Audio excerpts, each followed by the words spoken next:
Bienvenue sur Africa 24 pour cette nouvelle édition du QG Weekend. Voici les titres de l'actualité. C'est officiel, Emmerson Mnangagwa a été investi ce vendredi 15 décembre à la tête de la ZANU-PF, le parti au pouvoir au Zimbabwe. Il a été par la même occasion désigné comme candidat à l'élection présidentielle de 2018.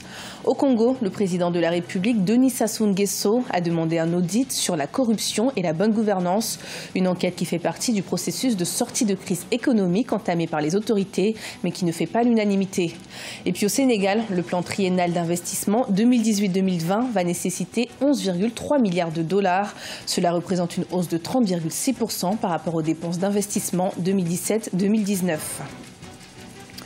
Mais tout d'abord, dans l'actualité, en Afrique du Sud, l'ANC, le parti au pouvoir, va élire son nouveau dirigeant du 16 au 20 décembre 2017, alors que le parti est en pleine crise et que la légitimité du leader actuel Jacob Zuma est sans cesse contestée.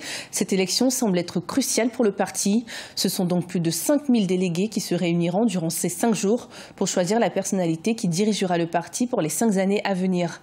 L'élu sera également le candidat du parti lors des prochaines élections sud-africaines de 2019.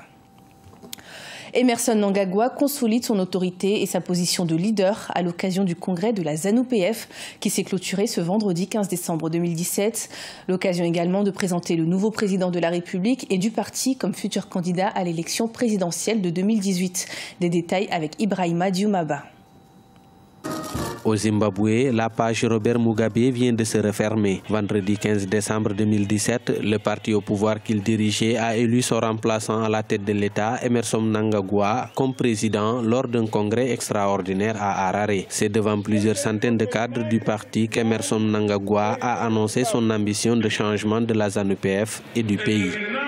Ce congrès doit définir un nouveau chemin pour le parti. Notre parti doit être l'instrument du rêve collectif de la nation et de son peuple. La tâche à laquelle nous devons nous atteler, c'est de reconstruire notre grande nation. La ZANU-PF a annoncé la couleur pour la prochaine élection présidentielle qui aura lieu en 2018. Ainsi, Emmerson Mnangagwa a été désigné candidat du parti au pouvoir. Il appelle les militants de son parti à l'union et à la reconstruction idéologique. Les règles idéologiques du parti ont été bafouées quotidiennement. Sa mobilisation n'était plus que de la coercition. Ce n'était plus le parti auquel vous et moi avions promis fidélité. Nous devons tous revenir aux sources et réparer le parti. La ZANU-PF ne doit plus travailler dans son ancienne moule. Il s'agit maintenant de parler politique et économie. Emmerson Mnangagwa a été limogé de son poste de vice-président par l'ancien président Robert Mugabe. Une décision qui avait entraîné la fronde au sein du parti, convoitée à l'époque par l'ex-première dame Grace Mugabe.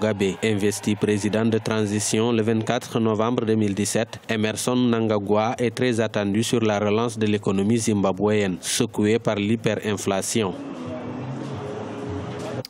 Au Congo, les autorités veulent lutter contre la corruption et c'est dans ce cadre que le chef de l'État, Denis Sassou Nguesso, a demandé un audit, une enquête qui s'inscrit dans le processus de sortie de crise économique, mais qui ne fait pas l'unanimité au sein de la classe politique congolaise et de la société civile. Des explications avec Deva Panzou.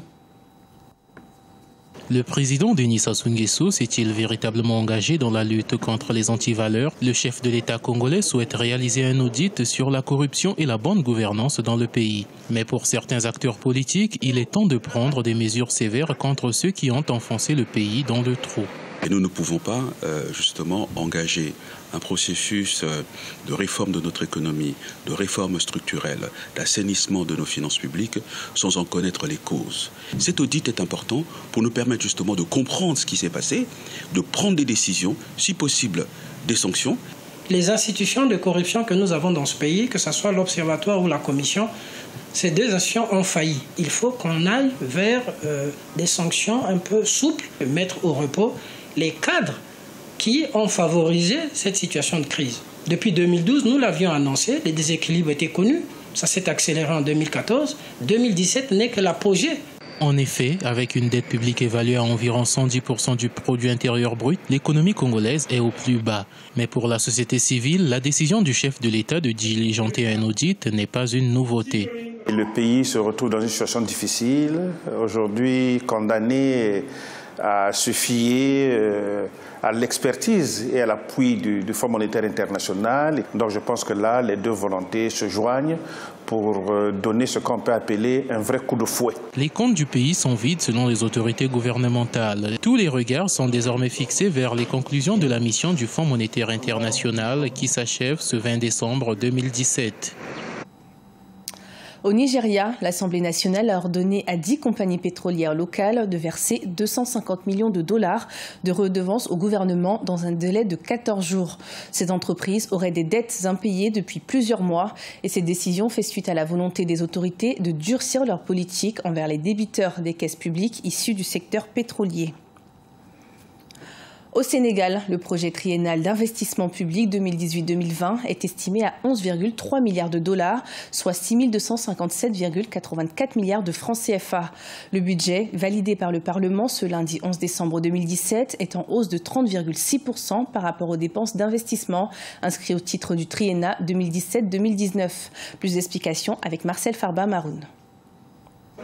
Le gouvernement sénégalais prévoit 11,3 milliards de dollars, soit 6 257,84 milliards de francs CFA pour l'exécution du PTIP, projet triennal d'investissement public 2018-2020. Approuvé par l'Assemblée nationale lundi 11 décembre 2017, ce budget a ainsi grimpé de 30,6% par rapport aux dépenses d'investissement inscrites au titre du triennat 2017-2019. Le projet triennal d'investissement public 2018-2020 permettra de mettre en œuvre plus de 715 projets répartis dans les 14 régions du Sénégal. La région dakaroise devrait à elle seule monopoliser 21% des investissements. Le financement se fera par la mise en place d'une stratégie de mobilisation des ressources domestiques. À travers cette stratégie, 3 248,4 milliards de francs CFA seront levés à l'interne, soit 52% du budget voté. Le reste des investissements, soit un montant de 3 009,4 milliards de francs CFA, proviendra de ressources externes.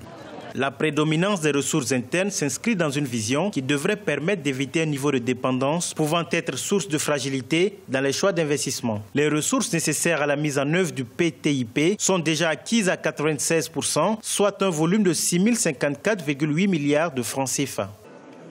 Pour rappel, ce nouveau programme entre dans le cadre de l'exécution du PSE, Plan Sénégal émergent, référentiel de la politique économique et sociale sur le moyen et le long terme, mis en place depuis 2014 par le gouvernement du président Macky Sall.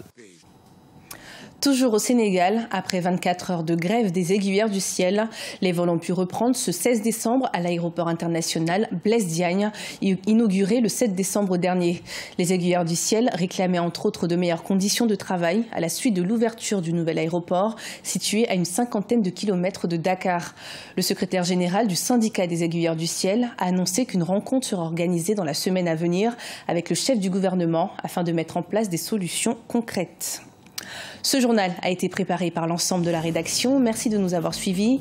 Retrouvez dans un instant une nouvelle édition de l'information sur Africa 24.